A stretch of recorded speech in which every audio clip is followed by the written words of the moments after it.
If you're living with diabetes and you're always hungry, it is not because you're doing something wrong. Now, the truth is, diabetes completely changes how your body processes food. It disrupts the signals that tell your brain that you've eaten enough. And this makes it almost impossible to feel full, even when you've just finished a meal. In this video, I'm going to explain why diabetes makes you feel hungry all the time. I'm going to share with you my hunger reset method. This is a simple step-by-step system to help you regain control over your hunger. It'll help you stabilize your blood sugar and transform your energy levels. So by the end, you're going to feel much more confident in your daily choices.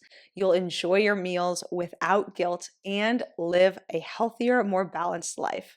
Hey there, I'm Dr. Anna. I'm a medical doctor. And on this channel, I help people improve their diabetes and feel amazing again. A few weeks ago, I was talking to one of my patients, and we can call her Jocelyn. So she said to me, Dr. Anna, I really don't get it. I'm eating exactly what the dietitian told me to, and I'm counting my carbs, I'm measuring all my portions, but I still always feel hungry, and I feel like I'm doing everything right, but it's really just not working for me. She described to me how this hunger was really taking over her life. Jocelyn said, I often wake up in the middle of the night starving. Sometimes I'm in pain because I'm so hungry. And I know that this is a bad habit, but I keep chips next to my bed. And I hate that I do this, but even if I'm desperately hungry, I feel like I need to eat them.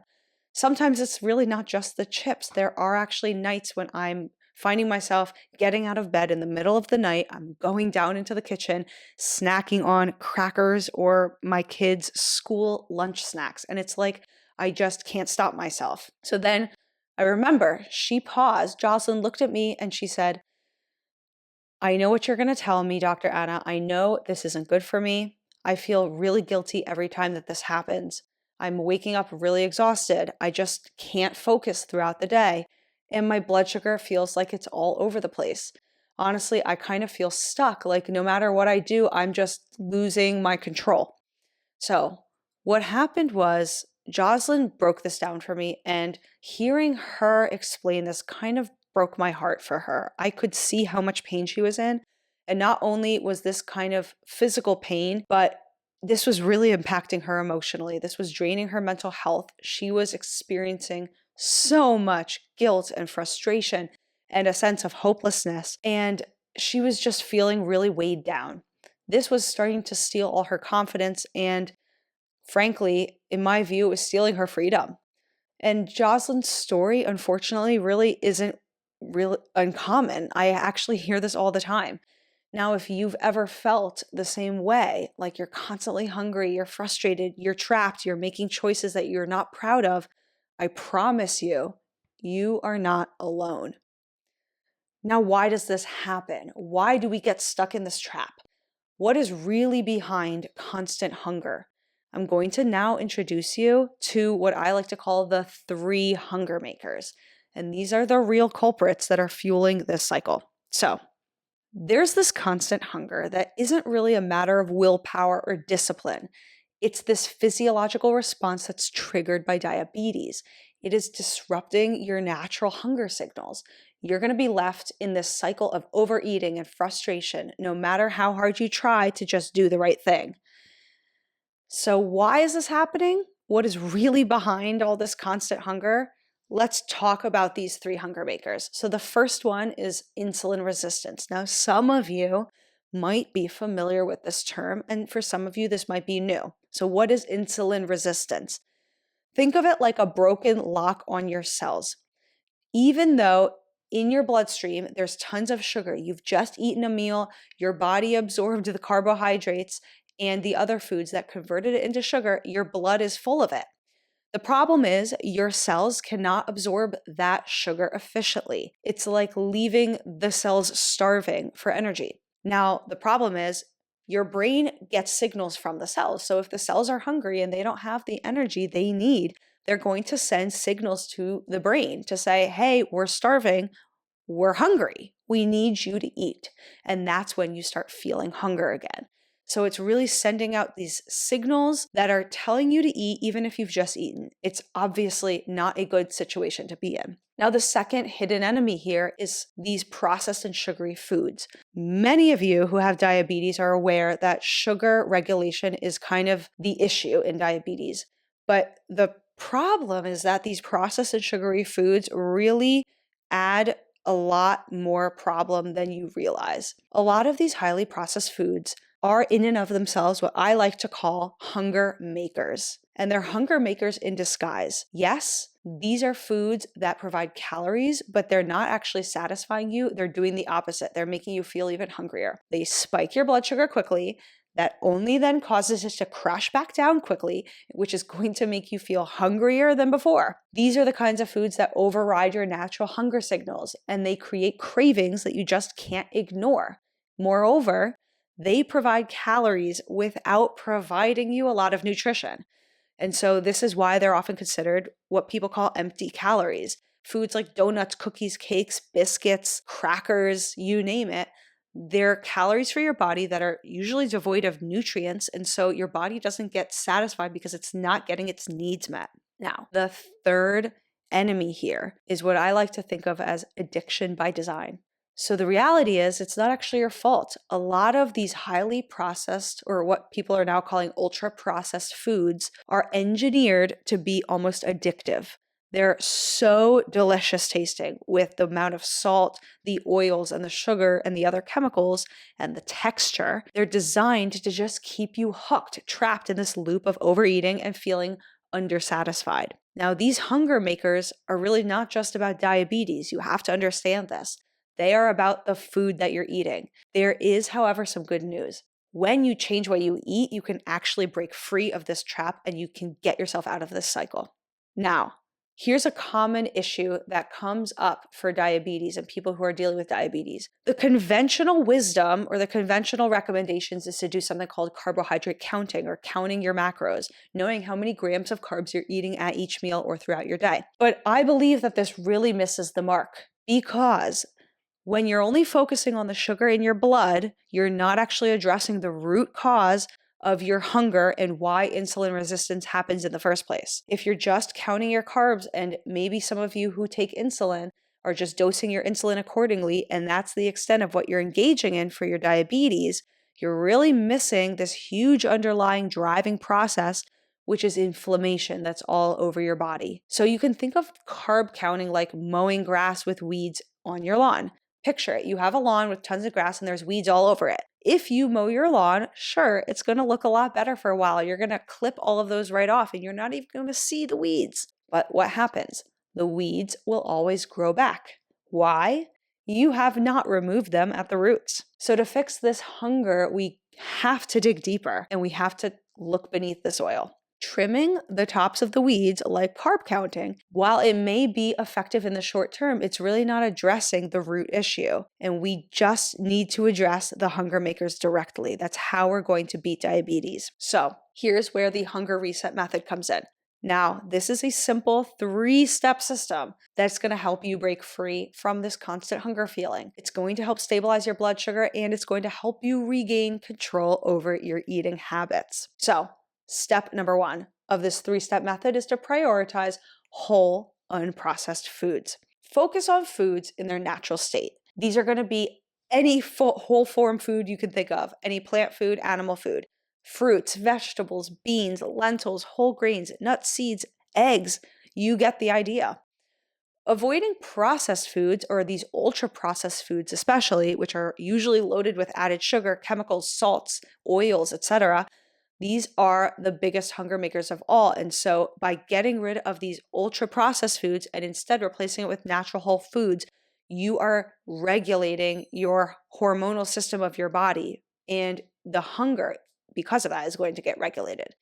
So the ultra processed foods, we need to be really clear about what we're talking about. It's not just desserts or things that taste sweet.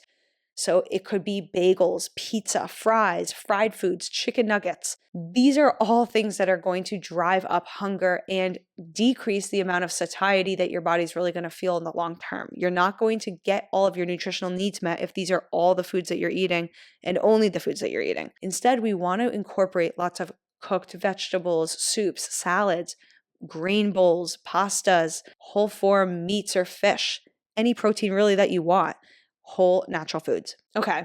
What's step number 2? Step number 2 is mastering what I like to call the healthy trifecta. Now, what's the healthy trifecta? Well, it's my perfect meal formula that I recommend people use to create every single meal that they eat and even every snack. And it is rooted in the 3 essential nutrients that your body needs. What are these things? It's protein, fiber, and healthy fats. Now let's break this down. Protein, why do we need it? It's important, obviously, for growth, and we emphasize it usually for kids or people who are pregnant, women, but it's also important for satiety and energy maintenance. These are really the essential building blocks for our body. Every cell in our body is made of protein. Every organ really needs protein to thrive. Now, fiber. Why fiber? Well, fiber is a bulk component of food that's going to ease digestion. It'll help you stabilize your blood sugar, keep you feeling full.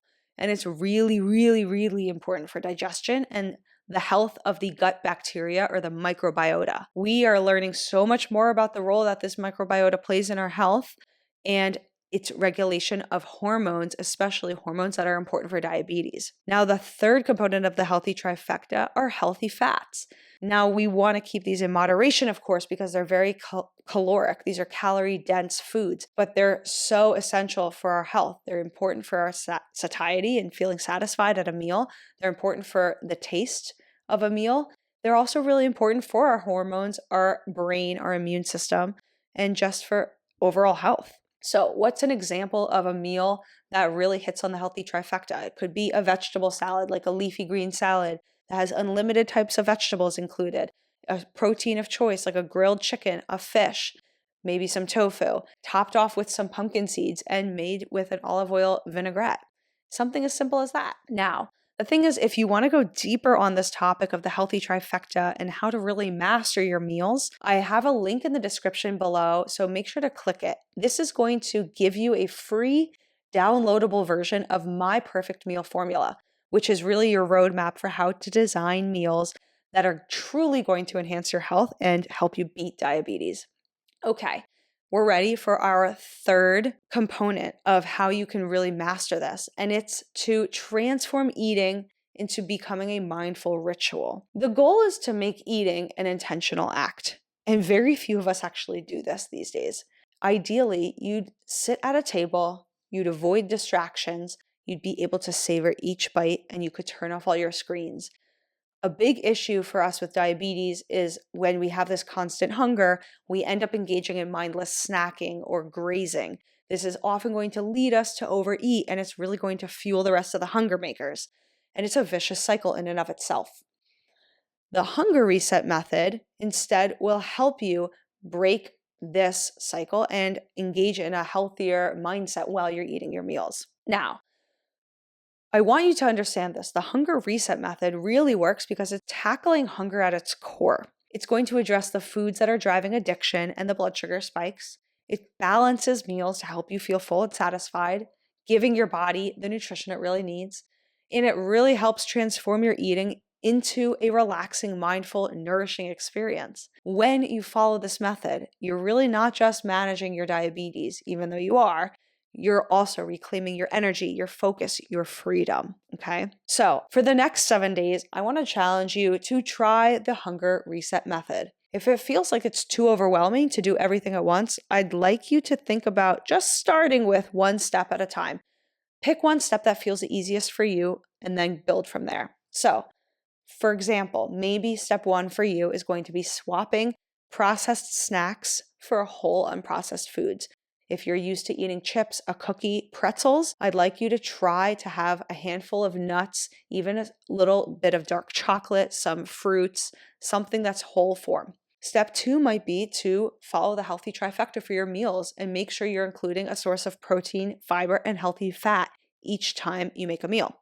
And then step 3 might be to commit eating mindfully at the table without distractions. Maybe this means that all cell phones and TVs are off and away from you, and you're just sitting, eating, and talking to the person across from you. I'd like you to take notes on how you feel throughout the week because the goal is to address your individual challenge spots and then tweak things as you go. Take notes of the ups, take notes of the downs, refine the system as you go. This is not a one size fits all approach. It's really supposed to be tailored to helping you improve your own health and your own dietary choices. All of these changes are going to motivate you to keep going. So, not writing them down is actually a disservice. It's helpful to even write things down if they're challenging you, because over time you're going to realize how much progress you've made, and that is so important for you to stay motivated on top of it. Now, as you can kind of see, there's a lot of things we can do to improve our hunger, but I want you to really understand this concept. This is the most important thing. Your hunger does not have to control you. If you take these small actionable steps, you can start to regain control over your hunger. It'll help you stabilize this blood sugar and you're going to get back to feeling your best. But now that you've also tackled hunger, you're probably ready to address the fatigue that's also getting in the way of you reaching your health success. I have an entire video up here about mastering fatigue and diabetes. You're going to love that content. I'll see you over there.